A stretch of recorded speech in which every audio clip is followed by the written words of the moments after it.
নীতি আয়োগ's investment friendliness index 2026 Niti আয়োগের investment friendliness index 2026 In July 2026, Niti Aayog released its inaugural Investment Friendliness Index (IFI) report in partnership with CRISIL. Which state topped the index among large states and what specific score did it secure out of 100? 2026 সালের জুলাই মাসে নীতি আয়োগ ক্রিসিল এর সাথে যৌথভাবে তার প্রথম investment friendliness index আইএফআই বা বিনিয়োগ অনুকূল সূচক রিপোর্ট প্রকাশ করেছে। বড় রাজ্য বা লার্জ স্টেট ক্যাটাগরিতে কোন রাজ্য এই সূচকে শীর্ষস্থান অধিকার করেছে এবং 100-র মধ্যে তার স্কোর কত? Option A Maharashtra 53.7, Gujarat 56.6, Tamil Nadu 53.3, Orissa 52.4। Correct answer is option B, Gujarat 56.6। বেসরকারি বিনিয়োগের প্রস্তুতি খতিয়ে দেখতে নীতি আয়োগ ভারতের প্রথম ইনভেস্টমেন্ট ফ্রেন্ডলিনেস ইন্ডেক্স বা আইএফআই 2026 চালু করেছে।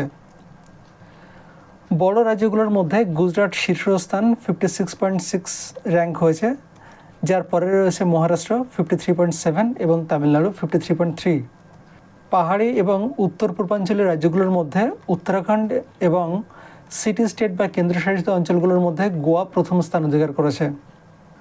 কোনো রাজ্য বা কেন্দ্রশাসিত অঞ্চলেই 100-র মধ্যে 60 স্কোর পার করতে পারেনি, যা দেশ জুড়ে নীতি ও পরিকাঠামো সংশোধনের প্রয়োজনীয়তাকে নির্দেশ করছে। এই সূচকটি 8টি গ্রুপের অধীনে থাকা 8টি গ্রুপ বা 8টি পিলারের অধীনে থাকা 84টি নির্দেশক ব্যবহার করে দেশের সমস্ত 36টি রাজ্য এবং কেন্দ্রশাসিত অঞ্চলকে মূল্যায়ন করেছে। নীতি আয়োগ ইন্ডেক্সটি গ্লোবাল অ্যানালিটিক্যাল কোম্পানি ক্রিসিল এর সাথে আনুষ্ঠানিকভাবে নলেজ পার্টনারশিপ এর মাধ্যমে তৈরি করেছে।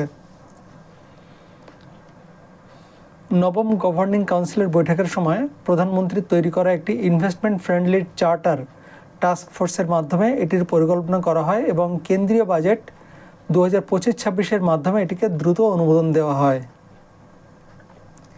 যে 8টি স্তম্ভ যেগুলির উপর ভিত্তি করে ইন্ডেক্সটি বানানো হয়েছে সেগুলি হচ্ছে পরিকাঠামো বা ইনফ্রাস্ট্রাকচার, এটা 25%, সবথেকে বেশি গুরুত্ব এটাকেই দেওয়া হয়েছে। বিজনেস এনভায়রনমেন্ট বা ব্যবসার পরিবেশ, যার অবদান হচ্ছে 20%। রিসোর্স, এটা 15%। নিয়মের সহজীকরণ বা রেগুলেটরি এটা 12% কন্ট্রিবিউট করেছে। সরকারের নীতি বা গভর্নমেন্ট পলিসি এটা 10% কন্ট্রিবিউট করেছে। আর্থিক স্বাস্থ্য বা ফিনান্সিয়াল হেলথ 7% কন্ট্রিবিউট করেছে। প্রাতিষ্ঠানিক পরিবেশ ইনস্টিটিউশনাল এনভায়রনমেন্ট এটা 6% কন্ট্রিবিউট করেছে। আর এনভায়রনমেন্টাল রেলিজেন্স বা পরিবেশগত স্থিতিস্থাপকতা এটা 5%, এটি সবথেকে কম গুরুত্ব পেয়েছে। টপ পারফর্মার কেবলমাত্র 5টি রাজ্য 50-এর বেশি স্কোর পেয়েছে, সেগুলো হচ্ছে গুজরাট, মহারাষ্ট্র, তামিলনাড়ু, গোয়া এবং উড়িষ্যা। ফ্রন্ট রানার্স দিল্লি, উত্তরপ্রদেশ এবং অন্ধ্রপ্রদেশ সহ 15টি রাজ্য। ইমার্জিং পারফরমেন্স, যারা আগামী দিনে ভালো হতে পারে, পাঞ্জাব, পশ্চিমবঙ্গ এবং বিহার সহ 8টি রাজ্য বা কেন্দ্রশাসিত অঞ্চল।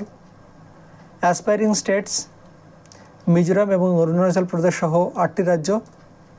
বিশ্বমানের শিল্প পরিকাঠামো ধোলেরা, এসআইআর, গিফট সিটি, সানান্দ ইত্যাদি। দক্ষ বন্দর নেটওয়ার্ক এবং একটি স্থিতিশীল বিদ্যুৎ খাতের কারণে গুজরাট শীর্ষস্থানে রয়েছে, যেখানে বিদ্যুতের ট্যারিফ বা দাম জাতীয় গড়ের চেয়ে 29% কম। এই সূচকটি রাজ্যের বাস্তব ক্ষেত্রে বিনিয়োগকারীদের ফিডব্যাককেও বিবেচনায় রেখে বানানো হয়েছে, যা ব্যবসা শুরুর সিঙ্গেল উইন্ডো ক্লিয়ারেন্স থেকে শুরু করে মালবাহী পরিবহনের জট সামলানো পর্যন্ত পুরো নিয়ন্ত্রণ ব্যবস্থাকে মূল্যায়ন করা হয়েছে।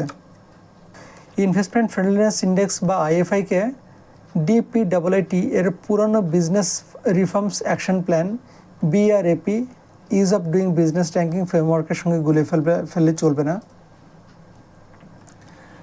ব্যক্তিগত বা আঞ্চলিক দক্ষতা থাকা সত্ত্বেও ভারতের কোনো রাজ্যই এখনও পর্যন্ত 60 স্কোরের মাইলফলক ছুঁতে পারেনি, তাই 70+ বা তার বেশি স্কোরের অপশনগুলোকে পরীক্ষা আসলে এড়িয়ে চলতে হবে। ন্যাশনাল ই বিধান অ্যাপ্লিকেশন বা Neva, national e Vidhan application.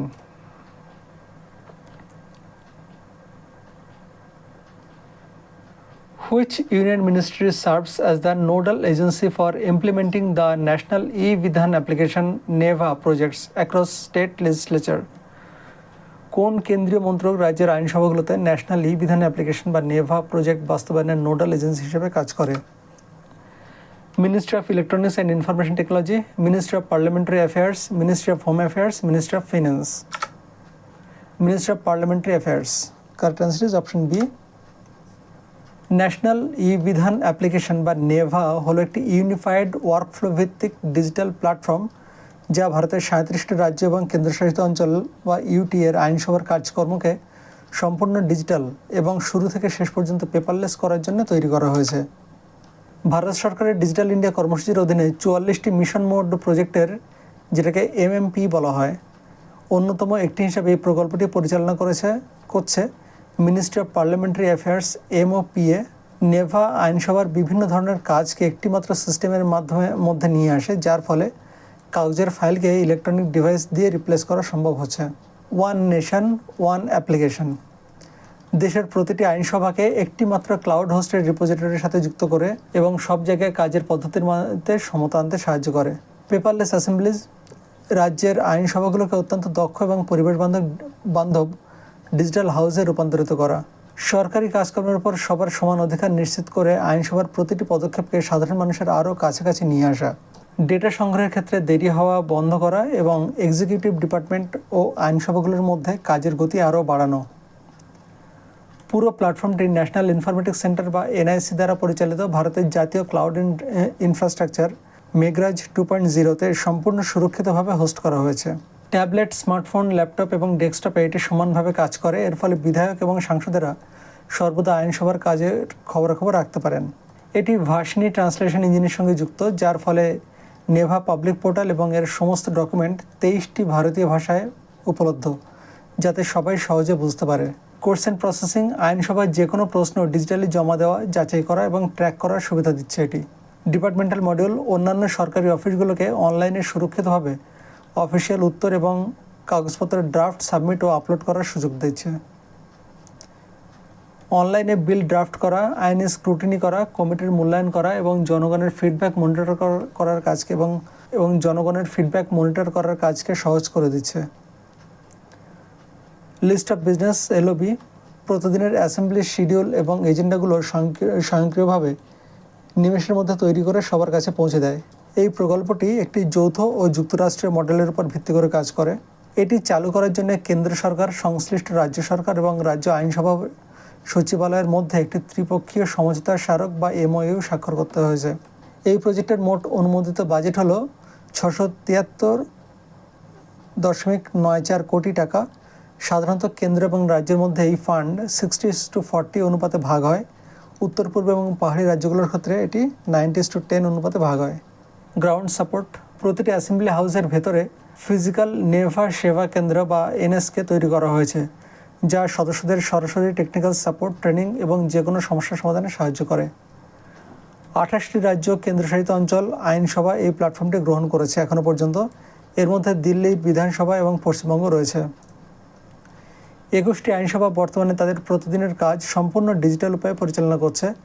Nagaland প্রথম এই সাফল্য অর্জন করে। সাম্প্রতিক তালিকার মধ্যে পুদুচেরি রয়েছে এবং মহারাষ্ট্রে এটি চালুর কাজ চলছে। AIML টেক্সট সামারি এবং একটি ন্যাশনাল লেজিসলেটিভ ডিজিটাল ইন্ডেক্স তৈরির জাতীয় প্রচেষ্টাকে আরও জোরালো করে।